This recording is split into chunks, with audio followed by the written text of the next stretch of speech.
fresh out the oven. What is cracking, everybody? It's Megapiemanphd here. Welcome to another look at my map video, and this time for what I'm going to call PD Farmageddon Official. That's because PD Farmageddon, thanks to the 2021 Scream Fortress, was now bought by Valve and added to the game, which is freaking awesome. I never expected that to actually happen to any of the maps that I've ever worked on. I've hoped, I've prayed, and it actually happened.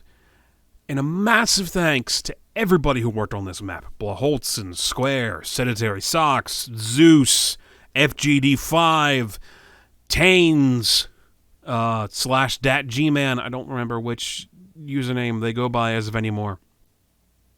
Ducksink also worked on this, I believe. I'm trying to think of anybody else who worked on this. There was a decently large team.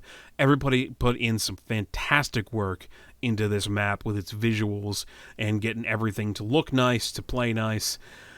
I almost had, at one point in development of this map, I almost had a freaking, what do you call it?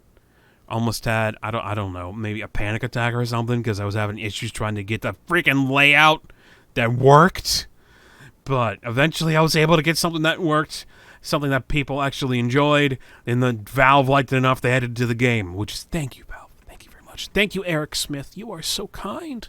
You are so kind. You're the only person from Valve who I've had the opportunity to communicate with. And thank you so very much.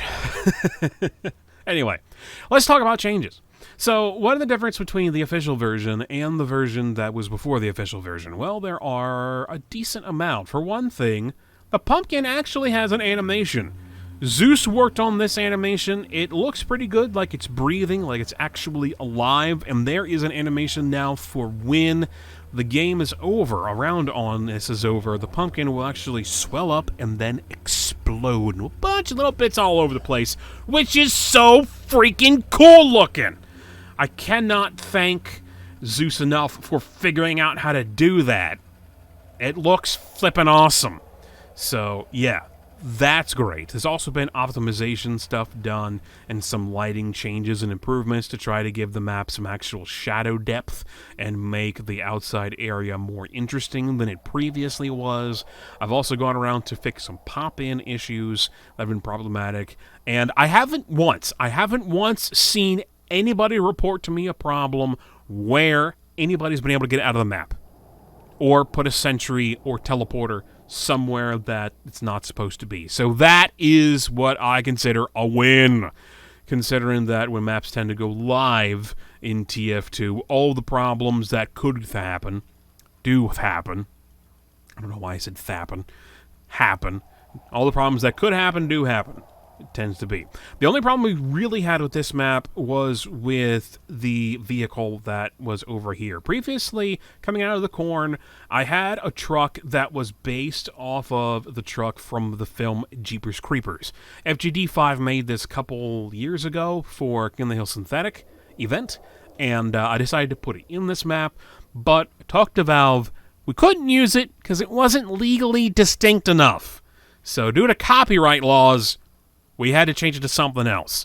Diva Dan did a event version of the Lumberyard called Graveyard that also got added to Scream Fortress in 2021. And FGD5 also worked on that map and happened to make a hearse for it. So, and Blaholtzen did the texturing for the hearse. So we put that and replaced the creeper truck with the hearse coming out of the corn. It still works for something. It's not, because it's black, it's not quite as noticeable, but it still comes off as kind of creepy. I really wish we would have been able to get that that reference across, just to have some sort of spooky vehicle reference in it. I mean, a hearse is spooky because of what a hearse is, but the idea was to have a spooky reference to something, and I was debating on cutting it or not, but people liked the idea of having something coming out of the corn, so we kept it in and changed it to the hearse instead of the old truck from Jeepers Creepers. It's a shame. That's how things go. Only other thing that I think I've changed so far, layout-wise, is... Now, this hasn't gone live yet in TF2. It is currently the 5th of November, and The Scream Fortress event ends on the 7th of November, so I don't know if or when this update will get in, if it does get in. But I blocked off... That needs to be fixed. I blocked off this area under these ramps from being able to build sentries in it because it just was too much cover for them. It was too easy for sentries to be built up down here and just left to their own devices, and that was it. Just shut down the entire mid-area. Playing this myself, once I finally got up enough nerve to play my own map in the game with other people, which was one of the most surreal experiences I've ever had, queuing for casual for a map that I made. I noticed that this spot tends to be very, very good. This spot over here and this spot over here tend to be very good for sentries, but they are countered not only by spies, but also by the upper height advantage from over here. But if you have sentries built up here and sentries built up over here, then it kind of locks down mid-area, which is not ideal. So I've blocked off this area a bit, so that should no longer be able to happen and make things a little bit easier to get around in. Any other changes? Let's go down to inside the pumpkin, the capture area / Underworld. This area, of course, was detailed by Void! Void worked on this map! Void! Thank you very much, Void, for all the hard work you put into making this. This area of the map looks freaking awesome! I believe I've said that before, but it looks freaking awesome, and we wouldn't be able to do it without you. As well as Juniper, who we used some of their stuff as well, such as this prop right here, which is the construction light, not only with more skins, but also actual decent collision, unlike the one that's in TF2, which has a collision collision mesh, but is horrible. Thank both of you a lot for your work on this map. You have done just a ton to really pull everything together. I don't know what I would have been able to do for the cap area myself if I had done it. But Void is a very, very good mapper, and they are not only a good mapper, they're also good at detail work. They are a good all-rounder. They're good at detail work, they're good at model work, they're good at particles, they're good at textures. They can do pretty much everything, and do a really good job at all of it, which is something I wish I could do, but unfortunately I can't. I can't model to save my life, I can't texture to save my life, I can't draw, really. Even though I like drawing, I'm awful at it. But I can do layouts somewhat. So they took the layout I had, turned it into this, which is just awesome. But the change that happened in here is that I noticed through talking to a lot of people that a problem with the capture area is that originally when you enter the capture area, we had you taking damage. And the idea was that you were taking damage from toxic radiation or the toxic goo that was in here, because it's supposed to be like inside the pumpkin. So the toxic goo was like toxic mutagenic stuff that was used on the pumpkin to make it really big, but ended up making it into the monster that it is. So you're going inside, dumping off weed killer in order to kill it, overload its heart, kill the dang thing, and then it pops at the end of the match, which it does now. Thanks again, Zeus, for that. It's really awesome. You teleport out of here when it pops too, so you teleport out and then you get flung all over the place. You might get flung into the combine harvester, which will kill you. It's kind of funny. But the problem was that taking damage immediately when you entered in this camp area made people want to beeline it to the exit, which is the middle green thing right here. Just go beeline to the exit and get out as quickly as they possibly could. And inside this circular area, this is the cap zone. So if you get in here and don't wait around a bit to actually capture your points and just go straight to the exit, then you're not going to be able to win. So what I did is I got rid of the initial damage when you enter this area.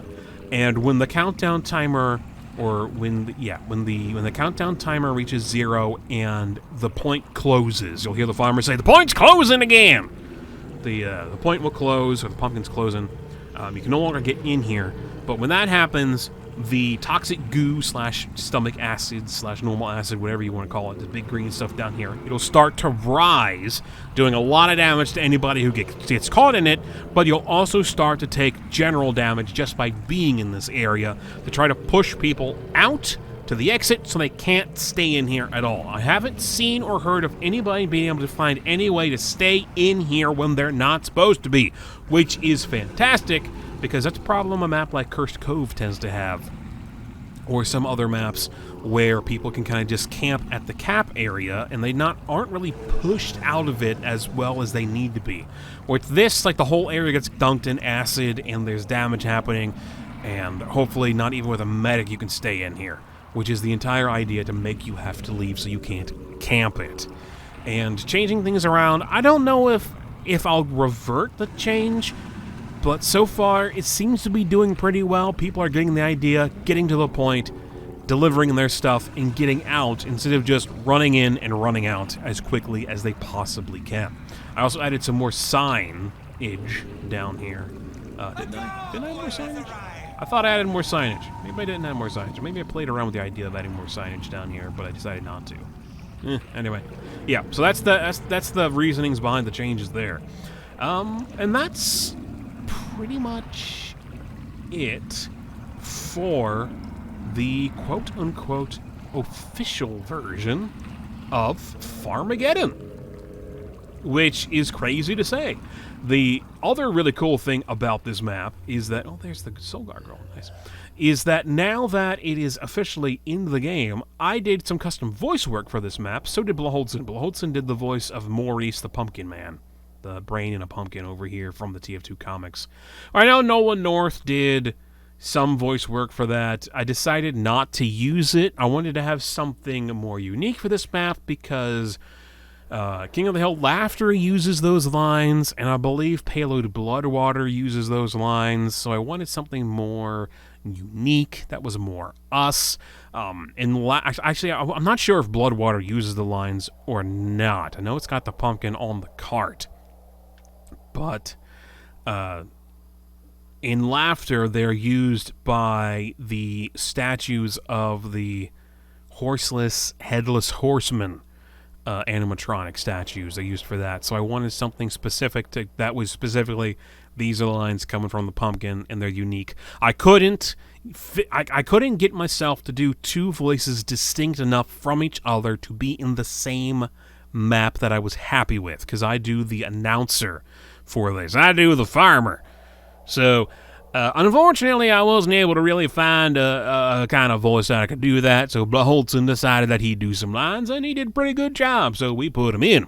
So, not only can Blaholtzen put that on his resume of voice acting for TF2, so can I! I could put that on any time I try to do voice work, which is something I do try to do. I haven't done a video on YouTube about voice work in a while, but I am a amateur voice actor. What is this? Why is this like this? This is not supposed to be like this. Why is it like that? Why are you doing that?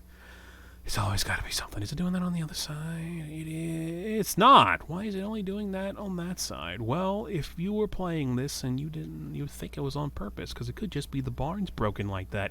It's on purpose. It's on purpose. It's on purpose.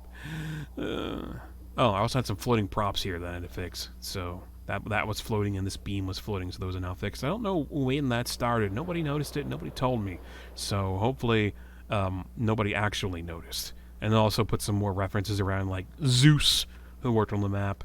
FGD5, he's got a reference in the map too. Of course, there's where's Squares? Square has a poster around here someplace. I thought their poster was over there. Wait, what happened to Square's poster? I can't seem to find it right now. I know I put it in here someplace. Poster. Poster? Where are you, little poster? Maybe I accidentally deleted it. That's a problem. Well, add that back in. Might have to send Eric another email of updating the map, because that is supposed to be in here and I don't know where it is. I know I put it in here someplace, but I can't find it. I apologize, Square. I apologize a lot. Could have sworn it was either here or over there. Blaholtzen's also got a thing in here with the blue wood, which is apparently what Blaholtzen means, or Blaholzer. however you pronounce his actual last name. But anyway, yeah, so that's it for the official version of PD Farmageddon. Give or take a couple overlays that need to be fixed because they're supposed to be there. Anyway, thank you very much for watching. Let me know what you think of the map in the comment section here on YouTube or on the thread over on tf2maps.net. I have been Megapiemanphd, and I'll talk to you guys later.